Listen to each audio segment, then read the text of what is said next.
So nice to meet you, Soda, Nice, and nice to meet you. congratulations on the extraordinary body of work that you've produced over the last few years. I mean, it's just Ah, so touching and so moving. oh, And thank you. I'm absolutely delighted to be able to have this opportunity to have a conversation with you because you've been on my list for many years. Ah, good to know. So to start with, I'd like you to kind of tell us a little bit about how you got into documentary filmmaking, what kind of little trajectory you've had. Ah, it was by accident, just like my documentaries made by accidents. um, the way I got into documentary was also by accident, because when when I was studying filmmaking at a school of visual arts in New York for 4 years, I studied only fiction filmmaking. I was only interested in fiction. But when I was graduating from SVA, School of Visual Arts, I was looking for a job, and I came across with this posting in a Japanese grocery store. It said, "We are looking for somebody who speaks Japanese and English and who knows how to make films." That's me. It's American. It was an American company, but it was producing documentaries for NHK, Japanese public network, on a regular basis, and I accidentally joined this company and started making documentaries, and I kind of fell in love with the form. And For someone who didn't study documentary filmmaking, you've got a very specific approach to it, and right, you even went as far as writing up 10 commandments about right, observational right, filmmaking. Would you right. like to tell us a little bit about it? Sure, sure. Well, so I started making documentaries for TV, right? And TV has certain formats and also the methods, they require us to follow. And I didn't like it at all. I mean, you know, documentary is about learning something you didn't know from the reality, I think, you know. Mm. It's about looking and listening carefully and attentively and learn something new. And sometimes that changes your worldview, right? And if the filmmaker has that kind of experience and be and successful of translating that into visual language, then the audience would feel the same. To me, my films are like that. I just let it go, just let it let it unfold it, let it, don't try to control. So I like it when it it looks so out of control, out of my control, and I like it much better. So you like to be challenged. So let's talk about the films kind of separately. So with mental happens in a very specific space, which Mm, is the Coral Okayama Clinic, which is right. where patients with mental illness come to. Yeah. So tell us a little bit how you came to this clinic and what brought you there. It came from my own experience. Like, when I was editing a long documentary for a TV station, I was editing it in Tokyo, and it was really a tough situation. In Japan, working ethics is so, I don't know, beyond your imagination. I've been to uh, Japan. I've noticed. yeah, yeah, you die of working overwork. Mm. And I felt that when I was working for 2 months in Tokyo, Mm. and I could die if I continue doing this. And I felt my mental health was kind of deteriorating. Mm. And then I remembered my mother-in-law, my Kyoko, my wife and producer Kyoko Kashiwagi's mother, she's a social worker. She's one of the protagonists of my film Peace. She often talked about Dr. Yamamoto and Kora Okayama because she worked with them as a social worker. And I kind of got this idea, maybe, my first film should be about Kora Okayama. So actually I had planned it earlier than Campaign, which was my debut film. Mental was supposed to be my first film. How was the whole process of clearing access there?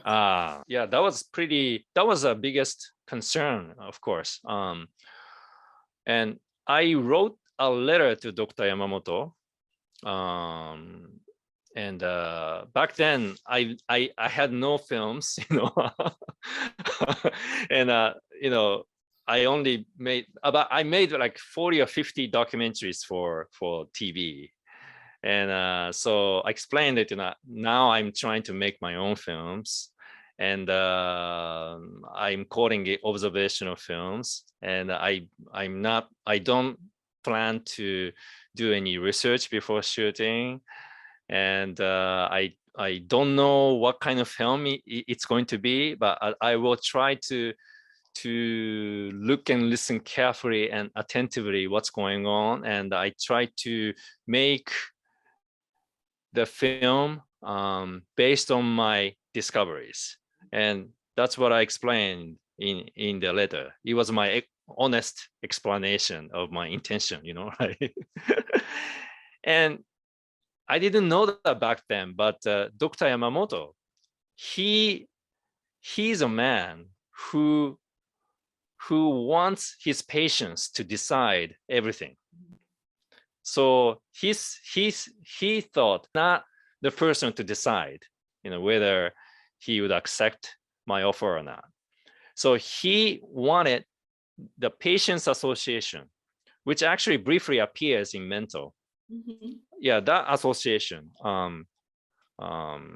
discussed my offer and voted whether they will accept me or not. So they voted and they said yes. Actually, they decided yes, let's say accept Soda. But please get permission from each person. That was my condition. And 80 to 90% they said no. But 10 to 20% said yes. So that's why we were able to make the films, make the film Mental. I mean, these days we talk a lot about kind of duty of care towards kind of the characters, the subjects that we have in films, as well as towards kind of the crew. But here you are working with very vulnerable people. Yeah. So accessing them is kind of, maybe, it's okay to say yes, but then how much thinking did you do in terms of the consequences or what the presence of the camera could do to them? Yeah, I mean, well, I realized that. I mean, I didn't realize that actually at all. I mean, what we are doing could be very consequential. I mean, but gradually I started realizing as we filmed, we kind of realized the critical aspects or dangerous aspect, of this project. I had to think many times before including certain scenes. And also I wanted to consult Dr. Yamamoto if the patients in the film had the mental capacity or faculty to judge, in a judge whether they want to participate in the film or not. So Dr. Yamamoto is their doctor, so he knows. So we show when we had a rough cut, we showed Dr. Yamamoto, to ask his opinions, and he confirmed, everybody in the film are capable. So I'm still, in touch with some patients. I mean, when they want to contact us, we try to be available, and yeah, we keep our relationship with the patients or characters as much as possible. 風が入るタイムする。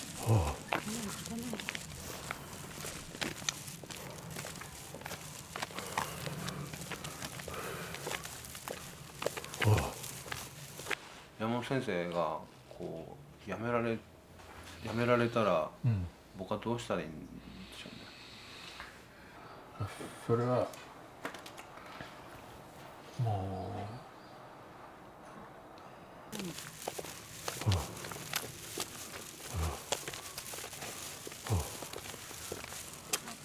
召し上がってください。はい。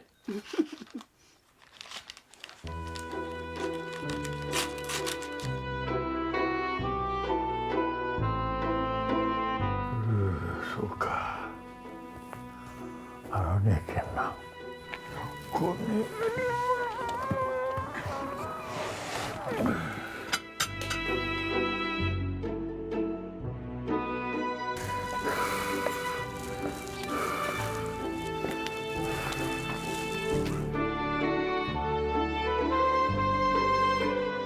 私と主人です。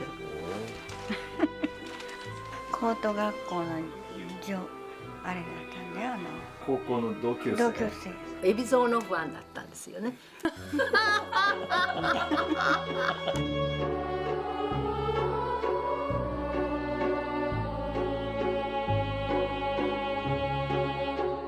よし、ここちょ、ここ手を持って。